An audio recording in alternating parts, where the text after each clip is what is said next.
Episode of Goodnight with Gramsy. We are reading Mostly Magic. On this episode of Goodnight with Gramsy, we are reading Mostly Magic, Little One Eye, Little Two Eyes, and Little Three Eyes on page 137. There was once upon a time a woman who had 3 daughters. The eldest was called Little One Eye because she had only one eye in the middle of her forehead. The second child was called Little Two Eyes because she had 2 eyes like other people. And the youngest was Little Three Eyes because she had 3 eyes, and her third eye was also in the middle of her forehead. But because Little Two Eyes did not look any different from any other children, her sisters and mother would say to her, "You with your 2 eyes are no better than common folk. You don't belong to us." They pushed her here, threw her wretched clothes there, and gave her to eat only what they left. They were as unkind to her as ever they could be. It happened one day that Little Two Eyes had to go out into the fields to take care of the goat, but she was still hungry because her sisters had given her so little to eat. So she sat down in the meadow and began to cry. She cried so much that 2 little brooks ran out of her eyes. When she looked up once in her grief, there stood a woman beside her who smiled and asked, "Little Two Eyes, why are you crying?" Little Two Eyes answered, "Have I not reason to cry? Because I have 2 eyes like other people. My sisters and my mother cannot bear me. They push me out of one corner into another and give me nothing to eat except what they leave. Today they gave me so little I am still quite hungry." Then the wise woman said, "Little Two Eyes, dry your eyes. I will tell you something so you need never be hungry again. Only say to your goat, 'Little goat bleat, little table appear.' And a beautifully spread table will stand before you with the most delicious food on it, and you can eat as much as you want. When you've had enough, you have only to say, 'Little goat bleat, little table away,' and then it will vanish." Then the woman went away. But Little Two Eyes thought, "I must try it at once if what she has told me is true. I am more hungry than ever." And she said, "Little goat bleat, little table appear." And scarcely had she uttered the words when a table stood before her, covered with a white cloth on which were arranged a plate and a knife, a fork, and a silver spoon, and the most beautiful dishes, which were smoking hot as if they had just come out of the kitchen. Then Little Two Eyes said with the shortest grace she knew and ate a good dinner. When she had eaten enough, she said, as the wise woman had told her, "Little goat bleat, little table away." And immediately the table and all that was on it disappeared again. "That is a splendid way to keep house," said Little Two Eyes, and she was quite happy and contented. In the evening, when she went home with her goat, she found a little earthenware dish with the food her sisters had left for her, but she did not touch it. The next day she went out again and with her goat and left the few scraps given her. At first her sisters did not notice this, but in the end they said, "Something is the matter with Little Two Eyes. She always leaves her food now, and she used to gobble up what she was given. She must have found other means of getting food." So Little One Eye was told to go out with Little Two Eyes when she drove the goat to pasture, to see whether anyone brought her food and drink. Now when Little Two Eyes was setting out, Little One Eye came up to her and said, "I will go into the field with you and see if you take good care of the goat and if you drive him properly to get grass." But Little Two Eyes knew what Little One Eye had in mind, and she drove the goat into the long grass and said, "Come, Little One Eye, we will sit down here and I will sing you something."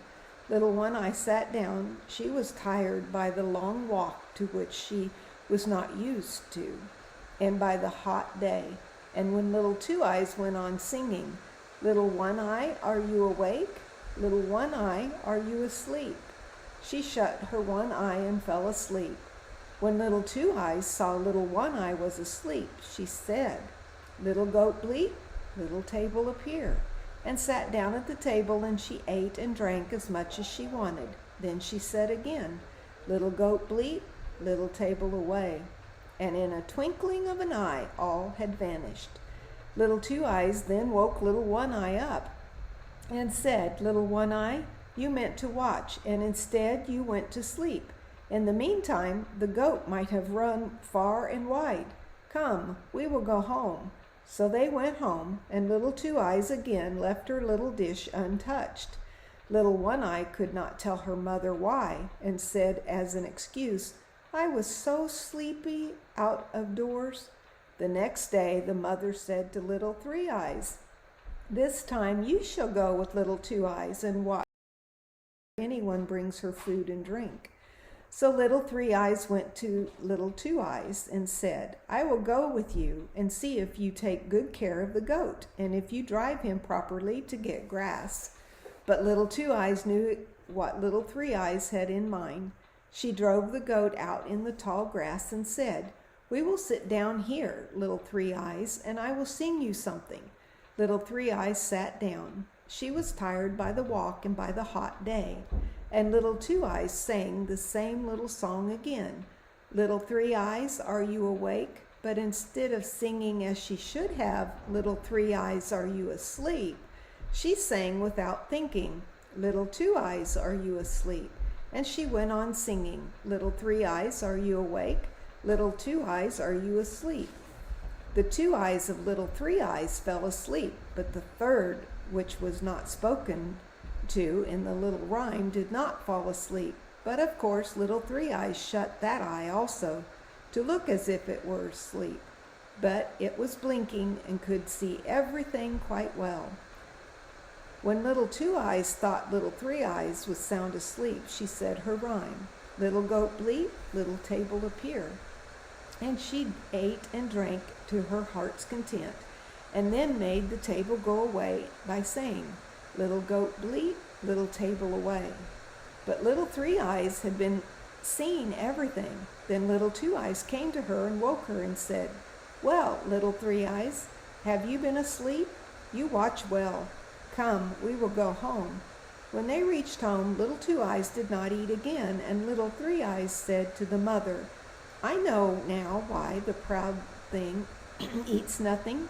When she says to the goat in the field, 'Little goat bleat, little table appear,' a table stands before her, spread with food much better than we have. When she had had enough, she says, 'Little goat bleat, little table away,' and everything disappears again. I saw it all exactly. She made two of my eyes go to sleep with the little rhyme, but the one on my forehead remained awake, luckily." Then the envious mother cried out, "Will you fare better than we do? You shall not have the chance to go do so again." She fetched a knife and killed the goat. When little Two Eyes saw this, she went out of grief and sat down in the meadow, weeping bitter tears. Then again the wise woman stood before her and said, "Little Two Eyes, why are you crying?" "Have I not reason to cry?" she answered. "My mother has killed the goat, which I said the little rhyme, spread the table so beautifully before me. Now I must suffer hunger and want again." The wise woman said, "Little Two Eyes, I will give you a good piece of advice. Ask your sisters to give you the heart of the dead goat. Bury it in the earth before the house door. Then that will bring you good luck." Then she disappeared, and little Two Eyes went home and said to her sisters, "Dear sisters, do give me something of my goat. I ask nothing better than its heart." They laughed and said, "You may have that if you want nothing more." Little Two Eyes took the heart, and in the evening, when all was quiet, buried it before the house door as the wise woman had told her. The next morning, when they all awoke, there stood a most wonderful tree, which had leaves of silver and fruit of gold growing on it, more lovely and gorgeous than anything ever seen. But only little Two Eyes knew that it had sprung from the heart of the goat, for it was standing just where she had buried it in the ground. Then the mother said to little One-Eye, "Climb up, my child, and break us some fruit from the tree." Little One-Eye climbed up, but just as she was going to take hold of one of the golden apples, the bough sprang out of her hands. And this happened every time, so she could not break off a single apple, however hard she tried. Then the mother said, "Little Three Eyes, do you climb up? With your 3 eyes, you can see better than little One-Eye." So little One-Eye slid down and little Three Eyes climbed up. But she was not any more successful. Try as she might, the golden apples bent themselves back. At last the mother grew impatient and climbed up herself, but she was even less successful than little One-Eye and little Three Eyes in catching hold of the fruit, and only grasped at the empty air. Then little Two Eyes said, "I will try just once. Perhaps I shall succeed better." The sisters called out, "You, with your 2 eyes, will no doubt succeed." But little Two Eyes climbed up, and the golden apples did not jump away from her. They behaved properly, so she could pluck them off one after another, and brought a whole apronful down with her. The mother took them from her, but instead of behaving better to poor little Two Eyes as they should have, they were jealous that only she could reach the fruit, and were still more unkind. It happened one day when they were all standing together by the tree that a young knight came riding along. "Be quick, little Two Eyes," cried the 2 sisters. "Creep under this, so you shall not disgrace us." They put poor little Two Eyes under an empty cask, and they pushed the golden apples which she had broken off under with her. When the knight, who was a very handsome young man, rode up, he wondered to see the marvelous tree of gold and silver, and said to the 2 sisters, "Whose is this beautiful tree? Whosoever will give me a twig of it shall have whatever she wants." Then little One-Eye and little Three Eyes answered that the tree belonged to them, and they could certainly break him off a twig. They gave themselves a great deal of trouble, but in vain. The twigs and the fruit bent back every time from their hands. Then the knight said, "It's very strange that the tree should belong to you, and yet you cannot break anything from it." But they insisted the tree was theirs. While they were saying this, little Two Eyes rolled a couple of golden apples from under the cask so that they lay at the knight's feet. She was angry with little One-Eye and little Three Eyes for not speaking the truth. When the knight saw the apples, he was astonished and asked where they came from. Little One-Eye and little Three Eyes answered that they had another sister, but she could not be seen because she had only 2 eyes like ordinary people. But the knight demanded to see her and called out, "Little Two Eyes, come forth." Then little Two Eyes came out from under the cask quite happily. The knight was astonished at her great beauty and said, "Little Two Eyes, I am sure you can break me off a twig from the tree." "Yes," answered little Two Eyes, "I can, for the tree is mine." So she climbed up and broke off a small branch. See the picture of her sitting in the tree? With its silver leaves and golden fruit, without any trouble, and gave it to the knight. Then he said, "Little Two Eyes, what shall I give you for this?" "Ah," answered little Two Eyes, "I suffer hunger and thirst, and want and sorrow from every morning till late in the evening. If you would take me with you and free me from this, I should be happy." Then the knight lifted little Two Eyes onto his horse and took her home to his father's castle. There he gave her beautiful clothes and food and drink, and because he loved her so much, he married her. And the wedding was celebrated with great joy. When the handsome knight carried little Two Eyes away with him, the 2 sisters envied her good luck at first. "But the wonderful tree is still with us after all," they said. "Although we cannot break any fruit from it, everyone will stop and look at it and will come to us and praise it. Who knows whether we may not reap a harvest from it?" But the next morning the tree had flown and had their hopes with it. When little Two Eyes looked out of her window, there it stood underneath to her great delight. Little Two Eyes lived happily for a long time. Once, two poor women came to the castle to beg alms. Little Two Eyes looked at them and recognized both her sisters, Little One Eye and Little Three Eyes, who had become so poor they had to beg bread at her door.